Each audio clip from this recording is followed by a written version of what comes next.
राम राम दोस्तों, मैं राजकुमार राज स्टूडियो पे थारा बहुत बहुत स्वागत है। दोस्तों, आपने लगातार हमारे चुनावी जो माहौल है, हमने लगातार गांव-गांव ढाणी-ढाणी शहर से जाकर वीडियो बनाए थे। तो आज उसी कड़ी में हम चुनाव की चर्चा करेंगे कि 3 दिन बात करेंगे सीकर जिले की 8 सीटों की, कौन कौन जीत रहा है या कौन जो है बढ़त बना रहा है। हमारे साथ चुनाव विशेषज्ञ मान सकते हैं या इलेक्शन विशेषज्ञ मान सकते हैं, सोनू किलानिया लक्ष्मणगढ़ से है। इनसे जानेंगे कि कौन सीट पर कौन जीत रहा है, कौन बढ़त बना रहा है, कौन जो है घर पर ही बैठने वाला है। सारी बातें विशेषज्ञ से जानेंगे। राम राम जी।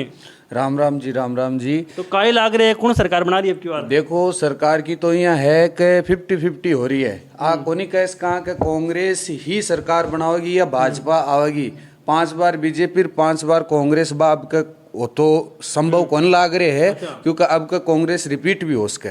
और बात आपने सिक्कर की रही, सिक्कर की 8 सीटा की रही, तो सिक्कर में 8 सीटा में ज्यादातर बाजी कांग्रेस ही मारनी है। क्योंकि मैं प्रॉपर लक्ष्मणगढ़ को हूँ। लक्ष्मणगढ़ ने हमारा गोविंद सिंह जी डोटासरा दुबई बना के छोड़ दी। लक्ष्मणगढ़ में जाओ ना, आज ना मन दुबई की सी फीलिंग आवे कि देखो कटागा अब तो काम करे जना। देखो दिल से जनता जनार्दन है और दिल से वोट दिए है कांग्रेस ने। पहली प्रोत आप बात आपने लक्ष्मणगढ़ की करा, तो लक्ष्मणगढ़ में राजकुमार जी जो समीकरण बैठो अब के चुनाव को, सुभाष जी और गोविंद सिंह जी के बीच में टक्कर तो बहुत तीखी बताई है।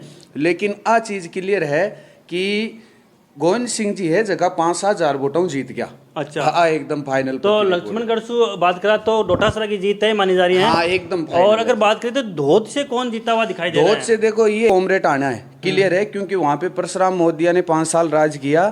उनके सामने शर्त रखी गई कि भाई आप कांग्रेस से टिकट लड़ो, तो वो अपने बेटे को वहां से कांग्रेस में उतारना चाह रहे थे। पेमाराम की तो जीत पेमाराम जी फाइनल है जी। अच्छा, धोद से कॉमरेड निकल चुके हैं। नीम का थाना की बात करें तो यहाँ पर कांग्रेस की तरफ से सुरेश मोदी को टिकट दी गई थी, और बीजेपी की बात करें तो जो है प्रेम सिंह बाजौर को दी गई थी। सीकर की राजनीति की चाणक्य जो प्रेम सिंह बाजौर को कह रहे हैं, क्या लग रहा है इनमें कौन जीत सकता है? देखो, इनमें भी कड़ाके की टक्कर बता रहे हैं। और राजनीति के चाणक्य अगर बाजौर को कहा जाता है, तो नीम का थाना नया जिला भी बनाया भी हाल ही में। तो जनता जनार्दन अगर इसका रुझान चेंज हो तो वो एक बार फिर सुरेश मोदी को जनता मौका दे सकती है। तो वहां से जीत सकते हैं? हाँ जी, सुरेश मोदी जी ऐसे जीत सकते हैं क्योंकि नीम का थाना को अभी जिला बनाया गया है। अच्छा। और इस कारण वहां से उम्मीद कांग्रेस की ज्यादा मानी जा रही है। अगर श्रीमाधोपुर सीट की बात करें तो कांग्रेस की तरफ से दीपेंद्र सिंह शेखावत को सीट मिली थी।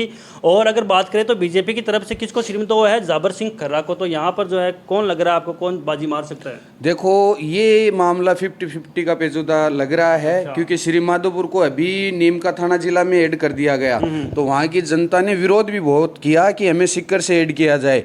लेकिन फिर भी अगर सरकार उनकी मांगे नहीं मान रही है, तो यहाँ पे देखो फूल भी कमल खिल सकता है, ये अपन मान के चल सकते हैं। खंडेला की बात करें तो सुभाष मिल और महादेव सिंह खंडेला जो है मैदान में उतरे थे, तो यहाँ पर भी भाजपा और कांग्रेस की सीधी टक्कर लग रही, तो क्या लग रहा है? खंडेला में देखो इस बार सुभाष मिल के चांस ज्यादा बन रहे हैं। ऐसे बन रहे हैं क्योंकि वो पहले कांग्रेस में थे, तो महादेव सिंह जी उनके सामने आए, निर्दलीय महादेव सिंह जी चुनाव जीत गए। अब सुभाष मिल को बीजेपी ने उतारा है, तो ये बात एकदम क्लियर टक्कर की आ गई कि सुभाष मिल युवा दिलों की धड़कन है वहाँ पे, तो वो बाजी मार सकते हैं। और अगर फतेहपुर की बात करें तो श्रवण चौधरी को बीजेपी की तरफ से टिकट दी गई थी, और वहां पर कांग्रेस के जो है हाकम अली को टिकट दी गई। तो यहाँ पर भी एक मुकाबला कड़ा नजर आ रहा है, क्योंकि जाने माने शिक्षाविद जो है वो श्रवण चौधरी है, तो उनकी भी जीत लग रही है। लेकिन हाकम अली भी जो है काफ़ी वहाँ पर जमे हुए, तो उनका भी जो है पलड़ा भारी लग रहा है। तो क्या लग रहा है आपको? देखिए, फतेहपुर की बात ऐसे है कि जो रीटा सिंह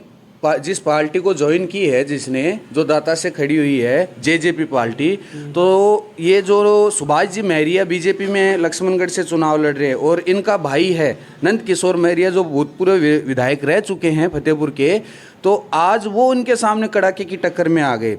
तो फतेहपुर में ये तो देखो क्लियर है कि फूल तो नहीं खिलना है। अच्छा। फतेहपुर के अंदर अगर बाजी मारनी है तो हाकम ही मारेगा, क्योंकि हाकम और डोटासरा ने जो काम किया है, जनता इनके काम को देख के वोट दिया है।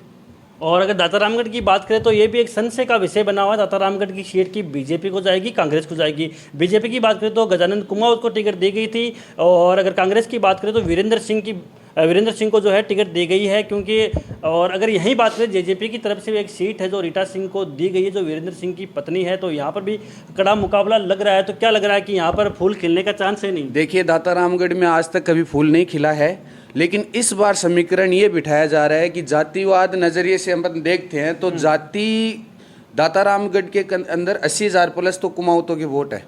और वही चीज़ें अगर हम दिखाना चाहें तो आज ये गजानन जी कुमाऊँत को अगर सीट मिली है तो सबसे बड़ा रीज़न यही है कि ये कुमाऊँत समाज से आते हैं। और दातारामगढ़ क्षेत्र मेरा भी वहाँ ससुराल है, देखो मैं तो आता जाता रहता हूँ, तो मेरे को भी पता है कि वहाँ कुमाऊँतों का बहुमूल्य। दूसरा कॉमरेटों का तो वीरेश में आ गए अपने पेमाराम जी, अब अमराराम जी सॉरी, अब इसमें खिला खिला दिख रहा है कि ये इतिहास इस बार रच सकता है। तो वहाँ से फुल खिलने के चांस हमारे विशेषज्ञ बता रहे हैं। और अब एक बड़ी हॉट सीट के बारे में भी बात करेंगे, सीकर विधानसभा क्षेत्र की, जहां पर भी बड़ा कड़ा मुकाबला जो है फंसा हुआ है। कांग्रेस की तरफ से यहाँ बात करें राजेंद्र पारी को टिकट दी गई थी, बीजेपी की बात करें तो रतन जलदारी को टिकट दी गई थी, और एक निर्दलीय रूप में ताराचंद दहल का भी नाम काफ़ी जो है फैला हुआ है। तो यहाँ पर भी कड़ा मुकाबला लग रहा है। ये तो अब 3 तारीख को ही देखना हो कौन जीत रहा है। लेकिन विशेषज्ञ या पोल्स की बात करें तो यहाँ पर जो है कांग्रेस बढ़त बनाती हुई दिखाई दे रही है। क्या लग रहा है? देखिए, सीकर की बात करें तो सीकर में आज तक अगर सीट रही है तो ये ब्राह्मण कास्ट के पास ही रही है। ये खास बात रही है, चाहे बीजेपी में हो चाहे कांग्रेस में हो। सीकर की सीट है जो ब्राह्मणों के अधीन रहती आई है। आज़ादी के बाद भी आप उठा के देख लो, इस बार ताराचंद जी दायल थे जो 1988 से उन्होंने बीजेपी पार्टी ज्वाइन कर रखी थी। इतनी उन लोगों ने मेहनत की, तो ताराचंद जी को अगर टिकट मिलती बीजेपी तो दुनिया की कोई ताकत इनको रोकने वाली नहीं थी। ठीक है, अब बीजेपी को ताराचंद जी ने टिकट नहीं दी, बदले में रतन जी जलदारी को दे दी। तो इस चीज़ के अंदर कांग्रेस और ताराचंद जी, अब रतन जलदारी के ही वोट तोड़े हैं ताराचंद जी ने। 50% तो रतन जलदारी के ही वोट तोड़े गए हैं। तो ये देखो समीकरण सीकर का, ये कह सकते हैं कि बीजेपी प्लस कांग्रेस दोनों में से कोई भी बाजी मार सकता है। तो यहाँ पर भी कांग्रेस और बीजेपी में काफ़ी टक्कर जो है बताई जा रही है। तो इस तरीके से हमने सीकर जो है सीकर जिले की बात की थी 8 विधानसभाओं की। तो अगर बात करें तो यहाँ पर 6 सीटें जो है कांग्रेस की तरफ जाती हुई हमें दिखाई दे रही है, और 2 सीटों पर जो है अन्य यहाँ बीजेपी सरकार जो है बना सकती है। तो ये सारी बातें चुनाव की हमने सीकर जिले की थी। हमारे साथ बने हुए थे सोनू किलानिया जी, इनका भी बहुत बहुत आभार और धन्यवाद करना चाहेंगे जो हमारे यहाँ पर चैनल से जुड़े और इन्होंने जो है अपनी यहाँ पर राय रखी थी। तो इसी के साथ आगामी और वीडियो जो है हमारे इसी चैनल पर आएंगे, तो उनको भी देखने के लिए चैनल को भी सब्सक्राइब करना ज़रूरी होगा। तो आप चैनल को सब्सक्राइब कर लीजिए ऐसे ही न्यूज़ सीकर जिले की पाने के लिए। जय हिंद, थैंक यू।